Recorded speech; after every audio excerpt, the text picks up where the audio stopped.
नमस्कार दोस्तों, आपका स्वागत है आपके अपने YouTube channel Vidhi judicial academy में। मेरा नाम है Vijendra Verma and I am the director founder of the Vidhi judicial academy.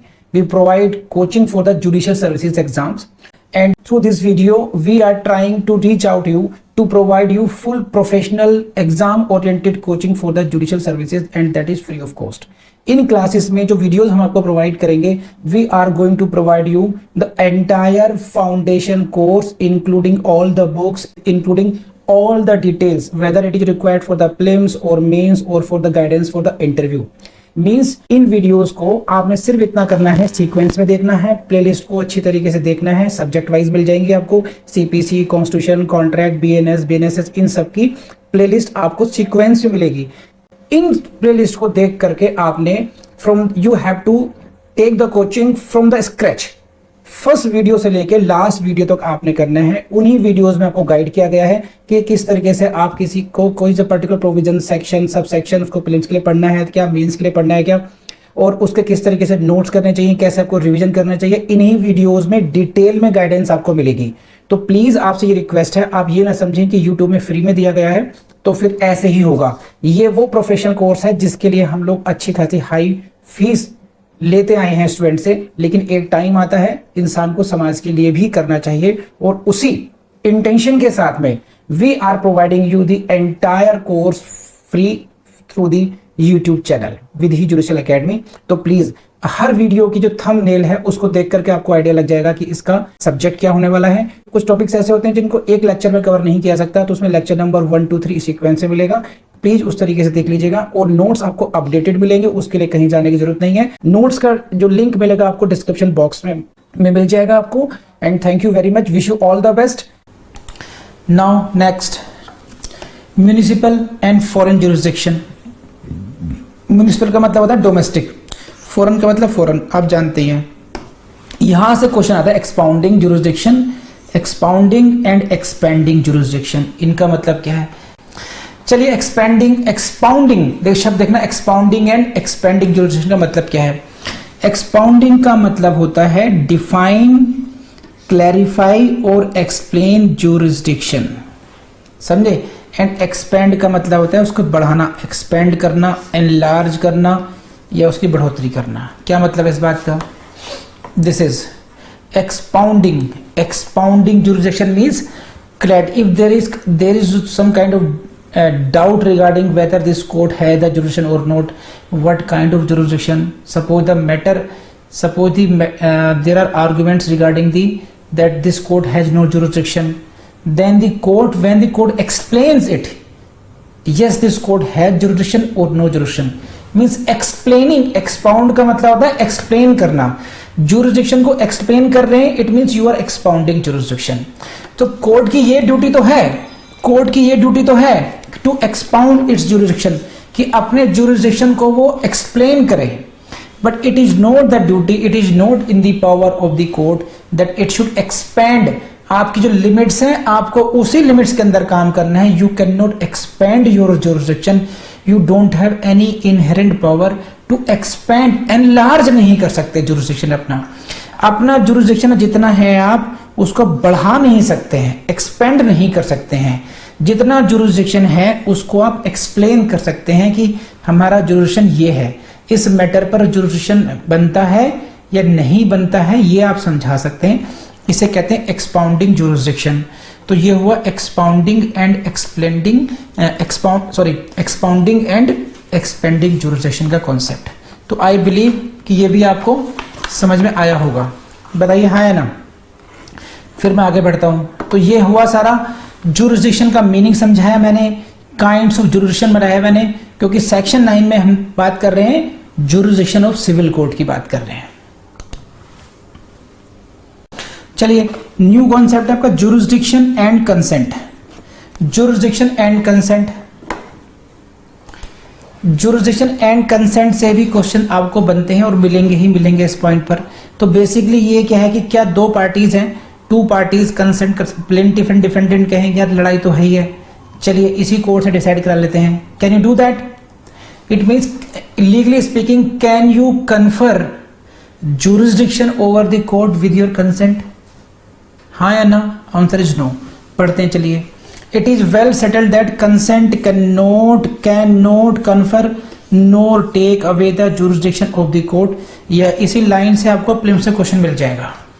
क्या मतलब हुआ कि टू पार्टीज हैं, सपोज कीजिए जसलीन वालिया वर्सेस अमिताभ बच्चन, जसलीन वालिया, अमिताभ बच्चन, इनका केस है आपस में।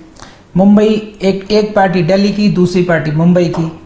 नाउ दे से कि the jurisdiction, the cause of action arosed in the Mumbai and defendant is residing in Mumbai. ठीक है, तो basically this court, the Mumbai court was having jurisdiction for that. Mumbai court का जुरिसडिक्शन था। जसलीन वालिया ने कहा please sir, you are a great man, please आपकी visit भी हो जाएगी, I will pay you for you, let's file the suit in Delhi. तो अमिताभ बच्चन ने चलो कोई बात नहीं, मुझे आने जाने के पैसे मिल रहे हैं, क्या दिक्कत है, मैं यहाँ पर आकर कर लूंगा। So now they are consenting to something that this court should have jurisdiction, जबकि उस कोर्ट के पास जुरिसडिक्शन है नहीं, तो it is not possible. Consent can not confer jurisdiction of the court.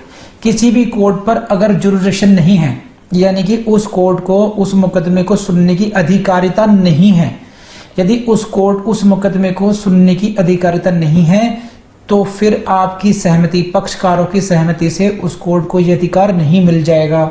ना ही उल्टा हो सकता, they can not take away the jurisdiction. अगर किसी कोर्ट के पास अधिकारिता है तो कंसेंट से वापस भी नहीं ले सकते।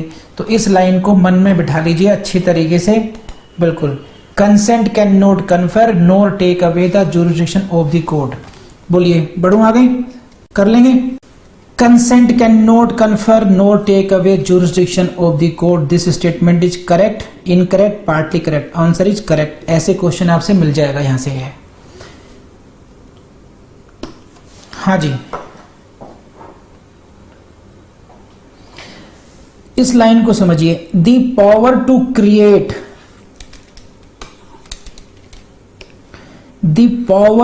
क्रिएट और enlarge the jurisdiction is legislative in character, समझे। So also the power to confer a right of appeal और take away the right of power appeal. ये क्या आ गया, ये क्या मामला हो गया, ये क्या, पावर टू क्रिएट और एनलार्ज जुरिसडिक्शन। किसी कोर्ट के पास जुरिसडिक्शन है या नहीं है, क्रिएट करना है या एग्जिस्टिंग जुरिसडिक्शन को एक्सपेंड करना है, एनलार्ज करना है। This power is legislative in character.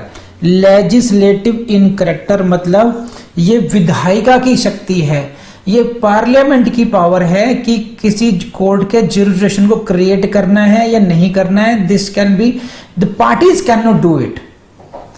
Parties by their consent can not create the jurisdiction. Parties by their consent can not enlarge the jurisdiction, समझे। Same thing is on the right of appeal. Whether do you have the right of appeal or not, you cannot decide as a party. It will be decided as per law, as per the statute, as per the law. It will be decided not by the parties. Parties ये नहीं कह सकती साहब झगड़ा हम दोनों का है, हम दोनों डिसाइड कर रहे हैं, आप कौन आ रहे हैं। जब ये राजी तो क्या करेगा काजी, वो वाली बात नहीं हो सकती यहाँ पर, बिकॉज यहाँ पर मैटर है लॉ का, यहाँ पर मैटर है जुरिसडिक्शन ऑफ कोर्ट का। तो आई बिलीव कि आपको इस पॉइंट को समझ में आया होगा, क्योंकि इसी कॉन्सेप्ट से आपको प्रीलिम्स से क्वेश्चन मिलेगा सीपीसी का। ठीक है साहब। Parliament alone can do it by law, creation of the, ये और केस का नाम क्या है साहब, AR अंतुले वर्सेस RS नायक का केस है, समझे। And no court, whether superior or inferior or both combined, can enlarge the jurisdiction of a court or divest a person of his rights of this. Court के पास भी ये right नहीं है, ये भी समझ लीजिए। AR अंतुले ने बात कही, AR अंतुले केस में कही गई बात, कौन सा केस है, AR अंतुले वर्सेस RS नायक, कि लेजिस्लेटिव इन कैरेक्टर है, पार्लियामेंट कर सकती है, कोर्ट भी अपने उसको क्रिएट जुरिस्डिक्शन जो उनके पास नहीं है, they can not create, they can not enlarge their jurisdiction, the only it can be done by through the legislature. Case का नाम क्या है? AR अंतुले, RS नायक, है ना? कर लेंगे सब। In which of the following cases the Supreme Court held that power to create or enlarge jurisdiction is legislative in character? So also the power to confer a right of appeal, Parliament alone can do it law. इस तरीके से question आ जाएंगे। Case का नाम आएगा आपको AR Antule. इस तरीके से आपको केस का नाम पूछ लेंगे। हाँ जी हाँ। Power to create or enlarge jurisdiction is legislative. Parliament alone can do it. AR Antulay. No court can do it, AR Antulay. वही बात है, समझे? अब अगली लाइन पर आ जाइए। कंसेंट से आगे बढ़ते हैं आप। The defect of jurisdiction goes to the root of the matter and strikes at the authority of a court to pass a decree. Such a basic and fundamental defect cannot be cured by the consent of the parties. क्या जी? Defect of the jurisdiction goes to the root of the matter, है ना? And strikes at the authority of the court to decide to pass a decree. क्या मतलब इस बात का? कि if the court is not having jurisdiction, suppose C1 है, court C1 is not having jurisdiction. Court C1 is not having jurisdiction and you are creating that jurisdiction. You cannot do it because that is very important power of the court. वो बहुत basic चीज है। That goes root of the matter. वो जड़ तक जाती है, basic है वो।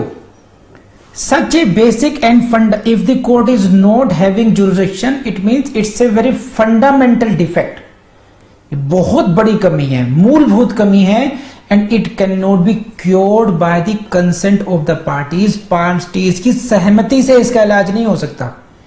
If the court is not having jurisdiction, you can not से okay no it doesn't matter, we know the जजेस आर इक्वल। जज साहब को टैलेंट पे भरोसा है हमें, सेम एग्जाम पास करके आए, डिसाइड कर देंगे, क्या फर्क पड़ता है ना। You can not do it. Court का जो जुरिस्डिक्शन है, डिफेक्ट ऑफ जुरिस्डिक्शन, ये ध्यान रखना। But I am saying defect of jurisdiction. कर लेंगे आप लोग।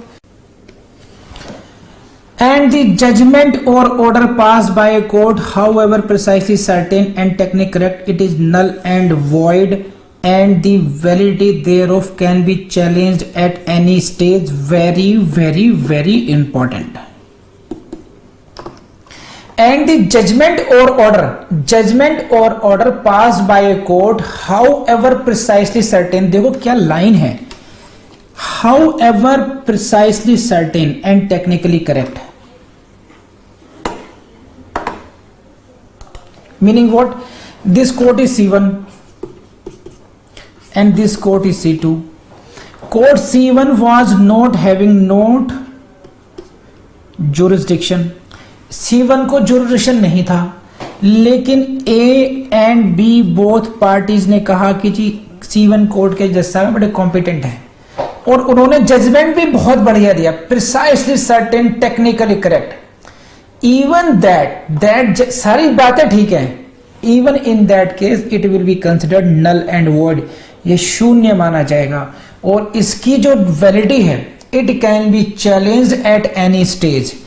इसके बाद में अपीलेट स्टेज में जाकर कर सकते हैं, एग्जीक्यूशन स्टेज पे जाकर चैलेंज कर सकते हैं, because this is being challenge on the basis of jurisdiction, कि साहब कोर्ट का जुरिस्डिक्शन नहीं था, the court was not having jurisdiction, therefore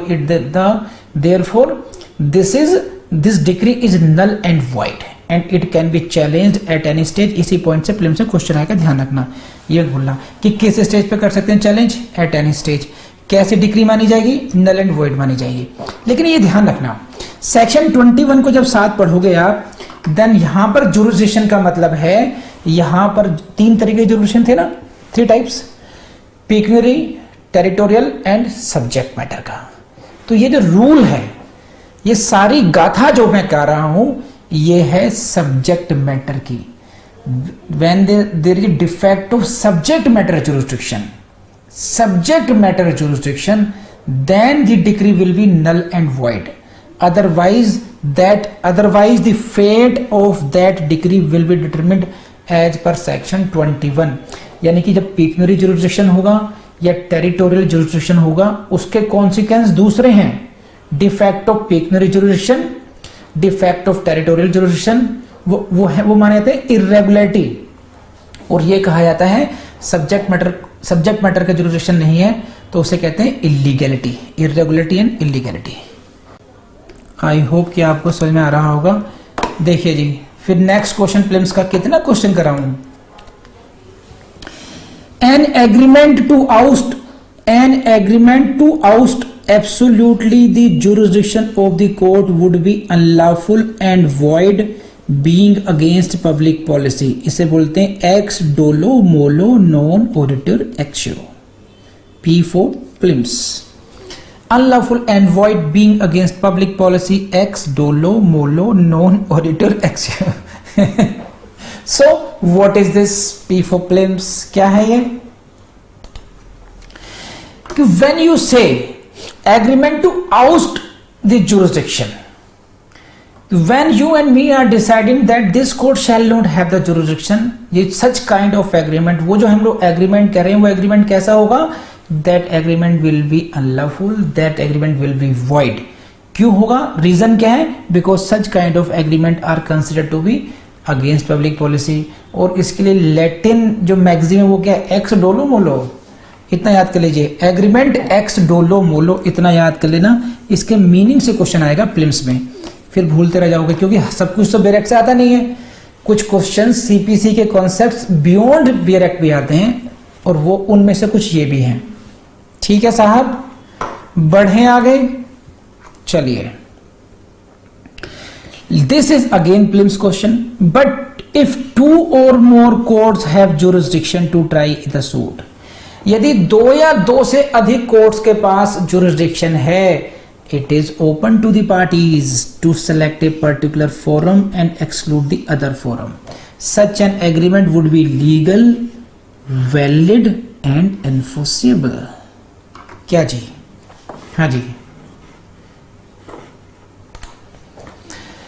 The Mumbai court is having jurisdiction as well as the Delhi court is having, both courts are having jurisdiction। If two or more courts are having jurisdiction, have jurisdiction to try the suit, तब क्या होगा? जब दो या दो से अधिक courts के पास जुरिसडिक्शन है, in that case parties are free, parties can select कि भी हमें दिल्ली कोर्ट में मुकदमा चलाना है या मुंबई कोर्ट में चलाना है। यहां पर you are free to agree and if such kind of agreement will be valid, that is perfectly enforceable. समझे? बट एक कोर्ट के पास जुरिसडिक्शन है ही नहीं, you cannot confer, you cannot take away, that is not possible।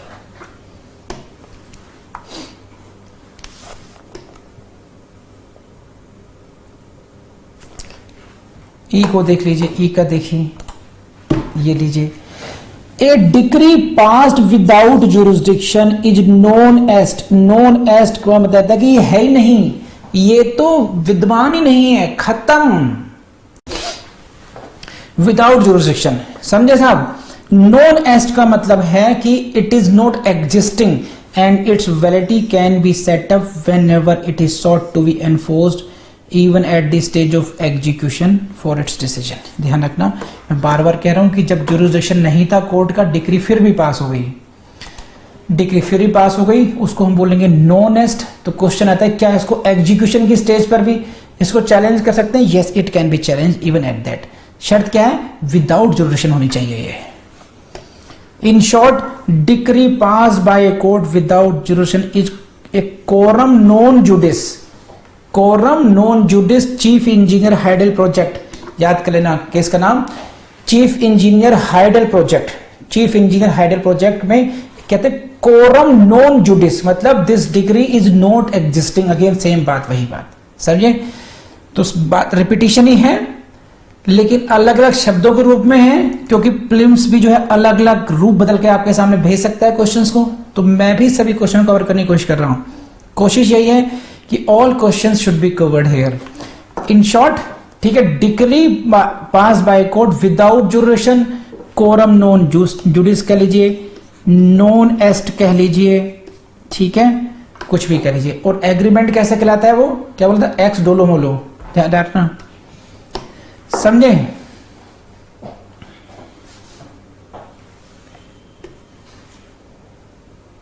Kiran Singh versus Chaman Paswan का case मत भूलना भाई, very very important case. Kiran Singh versus Chaman Paswan का केस है, इट सेम बात वही, defect of jurisdiction strikes at the very authority of the court, ये can not be cured even by the consent of the party. Same बात किरण सिंह में कही गई है, even at the stage of execution challenge किया सकता है, इवन इन collateral proceedings में इसको चैलेंज किया जा सकता है। And P for prelims, same repetition है। क्वेश्चन देख लीजिए, in which of the following cases the supreme court held that a defect of jurisdiction whether it is pecuniary, territorial or in respect of subject matter of the action strikes at the very authority of the court to pass the decree and such a defect cannot be cured by the consent of the parties। किरण सिंह चमन पासवान, समझे। तो भैया किरण सिंह चमन पासवान को, अब देखिए इसके बाद भी आप लोगों को मैं कहूंगा भाई, देखिए I am enlarging my jurisdiction, है ना, I am expanding my jurisdiction. ये क्रैश कोर्स का मैटर नहीं है, you know it very well. Crash course में केवल ब्रशअप कराया था, ये आएगा ये आएगा, आधा समझाया आधा छोड़ दिया। बट क्योंकि मैं चाहता हूँ दिल से, आप अगर सिंसियरली पढ़ रहे हैं तो आपका सिलेक्शन भी हो। लेकिन फिर भी फाउंडेशन कोर्स जिनके पास, जो केवल देखिए कुछ लोग ऐसे हैं जिनके बहुत सिंसियरली जा रहे हैं, बहुत पहले से एडवांस पढ़ाई हो चुकी है, कहीं से पहले कोचिंग भी ले चुके हैं, केवल ब्रशअप कर रहे हैं, उनकी बात तो अलग है। जो एकदम नए नए हैं, रंग रूट हैं, अभी शुरुआत ही करी है ना, उनके लिए मैं कहूँगा कि बच्चों वाला डिसीजन मत लेना, go for the foundation course. आपको बहुत सारी बातें सीखनी होती हैं, छोटी छोटी बात, टेक्निकल बातें होती हैं जहाँ से क्वेश्चंस फंसते हैं। कई बार ऐसा, कितना भी क्रैश कोर्स हो, सभी कुछ कवर नहीं हो पाएगा, हो सकता है फिर भी जो फाउंडेशन में हो सकता है, अदरवाइज फाउंडेशन और क्रैश कोर्स का डिफरेंस ही खत्म हो गया। बहुत सारी बेसिक चीज़ें होती हैं जो आपको जाननी होती हैं, जो आपके मेंस में भी काम आती हैं, जो आपके फिर इंटरव्यू में भी काम आती हैं।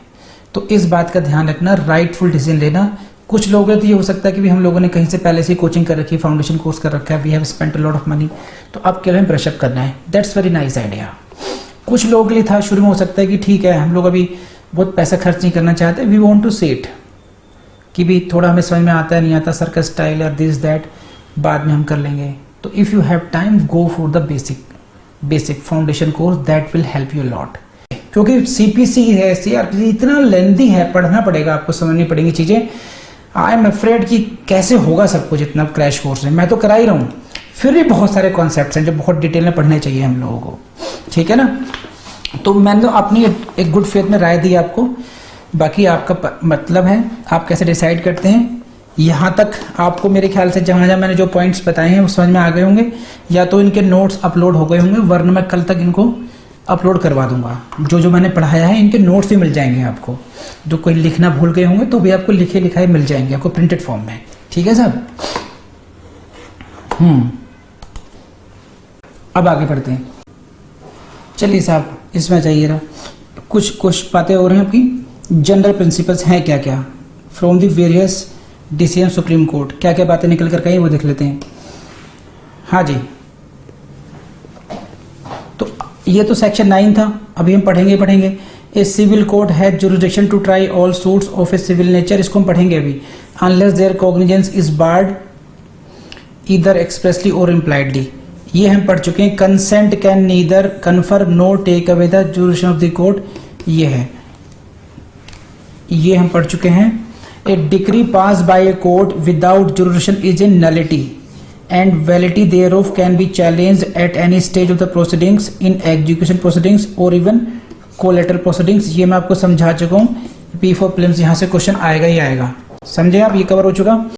बहुत डिटेल में पढ़ाया गया है और बहुत टेक्निकली पढ़ाया गया है, बहुत इंपॉर्टेंट है आपके लिए। बस आपसे यही कहूँगा कि अगर ये वीडियो आपको पसंद आए तो अपने दोस्तों से शेयर करना नहीं भूलेंगे आप लोग, लाइक भी कीजिएगा और कमेंट भी कीजिएगा।